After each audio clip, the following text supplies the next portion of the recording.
इंसान इस संसार में सबसे बड़ा काम और जिसे कहें किसी और जो उनके लिए संभव ही नहीं है, सिर्फ इंसान ही कर सकता है, उसको भुलाए बैठा है।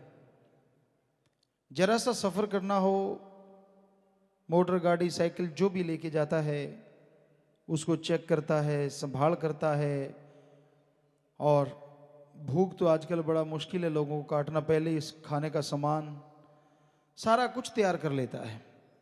लेकिन यहां जाना ही जाना है, वहां क्या खाने का सामान होगा, वहां कौन सा जहाज साइकिल मोटरसाइकिल होगा, किस कार गाड़ी पे सवार होगे, वो ध्यान में ही नहीं रहता। मौत के बाद का सफर और जीते जी जितनी देर जिंदगी है वो सफर, आने वाले समय में आपके लिए क्या छुपा है, काल के गर्भ में क्या छुपा है, किसी को क्या मालूम। लेकिन अगर सुमरन कर लो, भक्ति इबादत सेवा परमार्थ कर लो, चाहे काल के गर्भ में कुछ भी छुपा हो, मालिक पहाड़ जैसे भयानक कर्म को कंकर में बदल डालते हैं। और कई बार तो ऐसा रहमो कर्म होता है कि उस कंकर का भी एहसास नहीं होता। कैसे कर्म कट गया? क्योंकि भक्तों के कर्म मालिक पल पल काटते रहते हैं। भयानक से भयानक कर्म सपने में कट जाता है, बुरे से बुरा कर्म सपने में कट जाता है और इंसान दंग रह जाता है। बहुत साथ संगत ऐसा बताती है कैसे उनके साथ सपने में क्या हुआ, दर्शन हुए। क्योंकि पीर फकीर के रूप में मालिक सतगुरुदाता रहबर तभी दर्शन देता है जो संत पीर फकीर मालिक से एक हो चुका होता है।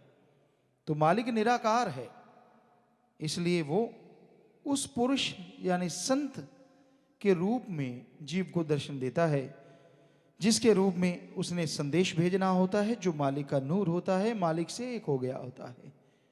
तो वो जीव को जब भी ऐसा कुछ करता है तो जरूर जीव के कर्म कटते हैं या नए कर्म अच्छे बन जाते हैं।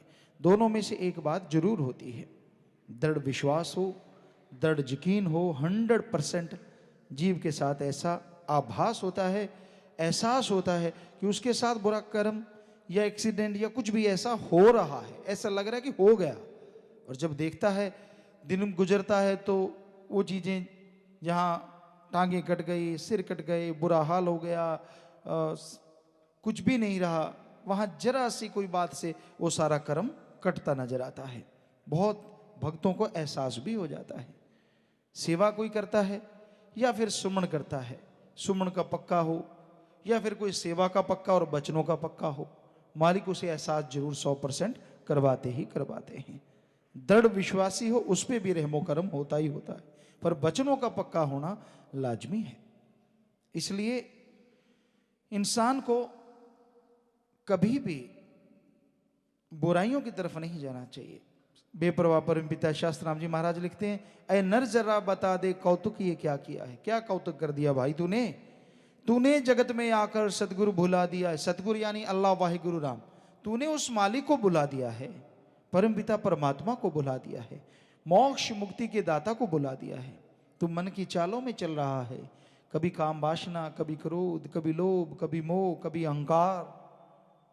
तुझे तो यही टिकने नहीं देते। और मन माया तो फिर ऊपर कहते हैं सोने पे सुहागा, हथौड़ा है, बुरी तरह से घायल कर रखा है जीवों को इन सातों ने। देश दुनिया की तमाम खबरों नाल जुड़े रहने लिए सबसक्राइब करो यूट्यूब ते सच कहूं पंजाबी चैनल। इस दे नाल ही बैल आइकन दब के पाओ लेटेस्ट अपडेट सब तो पहला।